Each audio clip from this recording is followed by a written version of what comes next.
박근혜 대통령에게 이정미 헌재 소장 권한대행이 오늘 안에 헌재에 나와서 대통령이 최후 진술을, 물론 신문은 받아야 된다 이런 얘기를 했는데 그 입장을 오늘까지 밝혀라 라고 얘기한 날이 바로 오늘입니다. 그래서 아직 시간이 남아있는데 헌재에서 좀 과연 어떤 결정이 나올지, 그러니까 박 대통령이 어떤 입장을 낼지가 중요한데 대리인단이 이렇게 대통령에게 건의했다고 하죠.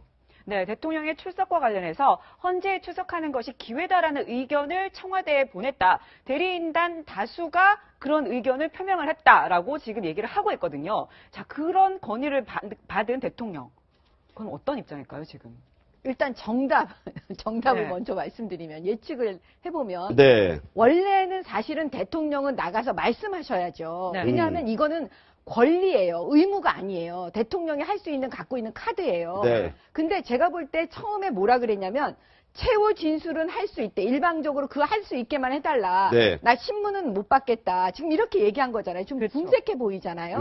근데 바로 그 부분, 신문을 받지 않겠다. 이 부분이 걸리는 거예요. 네. 그런데 헌법재판소에서 안 된다. 나오시면 다 해야 된다. 그러니까 신문을 국회로부터도 받아야 된다. 그렇고 그렇죠. 재판관들도. 재판관으로부터. 예, 그 신문을 받아야 된다고 했기 때문에 대리인단 입장에서는 이거는 우리의 권리니까 대통령님 나가서 진술하시는 게 신문을 받는 거에 심적 부담 엄청 않을까요? 크죠. 엄청 크죠. 네. 어제 밤까지도 지금 결정이 안 됐다 이렇게 얘기가 아니, 저는 나오더라고요. 박근혜 대통령 입장에서는 결심했다고 봐요. 안 나갈 거로.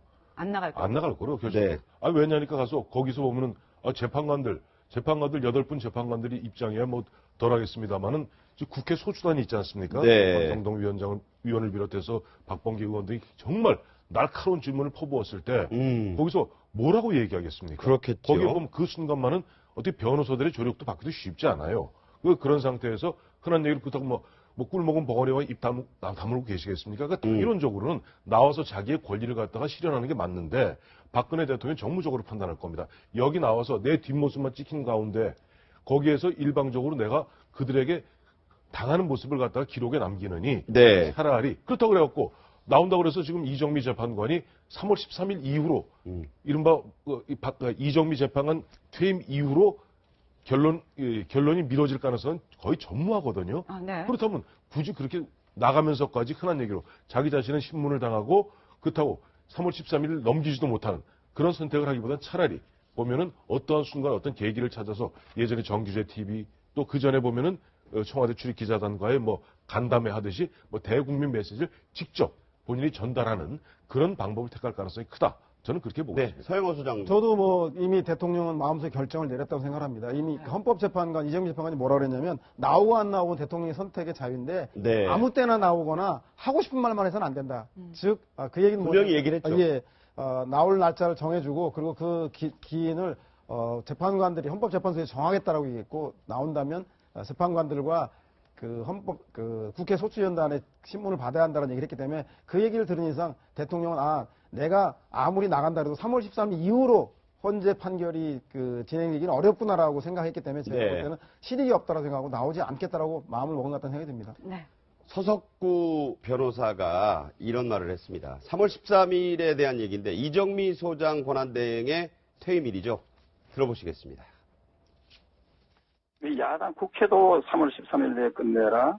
그리고 야당도 3월 13일 끝내라. 자, 이렇게 하잖아요. 심지어 북한도 그렇게 주장을 하고 있습니다. 북한도 지금 3월 13일에 주장하고 있다고 말씀하셨는데. 3월 헌재도 그렇게 북한에서 하잖아요. 북한에서 그렇다고요? 기다리고 하는 대통령 변호인 날 개별 서라고 민재판 하듯이 그냥 계속 비난하고 있지 않습니까? 북한에서는 이런 말 나온 게 없는데요. 어떻게? 아니, 그러니까 제가 늘 걱정되는 마음에서 말씀드리면요. 우리 서석구 변호사님 때문에 이 상식적이고 합리적으로 무장된 헌법재판소 재판관이 더 멀어질 것 같아요. 대통령으로부터. 네. 그게 걱정이 돼서 지금 말씀드립니다. 예. 지금 어쨌든 이런 얘기가 나오고 있는 가운데 정치권에서는 이런 말이 나왔습니다. 바로 바른정당의 주호영 원내대표가 대통령의 하야를 얘기했는데요. 직접 한번 들어보시죠. 네. 대통령이 하야 결심을 밝히고 하야를 하고 정치권은 하야에 따른 대통령의 사법 처리에 대한 부담을 덜어주는 걸로 해결을 해야만 과거에 대한 일로 다시 국론이 분열되고 매몰되지 않고 우리가 미래 과제 현안들을 해결하고 앞으로 나아갈 수 있다는 그런 네, 이 시점에서 네, 세워서 하야를 아니, 그거 벌써 나왔던 얘기 아니에요? 이 사실 지난해 나왔던 얘기죠. 지난해 네. 나왔던 얘기 기억하시겠습니다만 지난해 11월 15일 날 당시 문재인 전 대표가 뭐라 하니까 빨리 사퇴 선언을 하라. 질서 있는 퇴진. 7cm 후 다음에 구체적인 퇴진 방안을 갖다 논의하자 얘기했고 박근혜 대통령도 지난해 11월 29일이던가요? 3차 대국민 사과 담화 때 그 얘기를 했어요. 네. 자, 뭐 국회에서 정해주면은 이른바 4월 말 퇴진, 6월 말 대선 그 얘기했는데 이미 박근혜 대통령이 12월 9일날 탄핵 소추가 의결됨으로써 그다 물 건너간 얘기가 됐습니다. 그런데 네. 지금 이미 지난주부터 보면 언론 등등에서 보면 논객들 그다음에 이제 그 기자들 칼럼 네. 등을 통해서 저 이야기가 심심찮게 나왔어요. 예. 그러니까 지금 올해 들어서 보니까 이 광화문과 대한문에서 태극기 집회와 이 촛불 집회가 그야말로 이 잘못하면 내전 상태로 갈 정도로 서로 격한 거 아니냐. 네. 그러니까 이것이 탄핵이 인용이 되든 기각이 되든 간에 그야말로 한쪽에서 어느 한쪽에서는 받아들이지 못할 것이고 어느 한쪽에서는 환호작약할 것이고 이런 상태로서 그야말로 나라가 두 조각 나는 게 맞느냐 네. 하면서 처음에 언론에서 이게 나왔어요, 이 얘기들이. 그다가 이제 보면 정치권에서 지금 주호영 원내대표가 저 말씀을 하신 건데 네. 저게 지금 보면 당 내부에서도 좀 반발이 부닥치고 자, 있어요. 개인 의견일 뿐이라고 지도부가 분명히 선을 그었으니까 네. 이 점을 염두에 두시고 들으셔야겠습니다.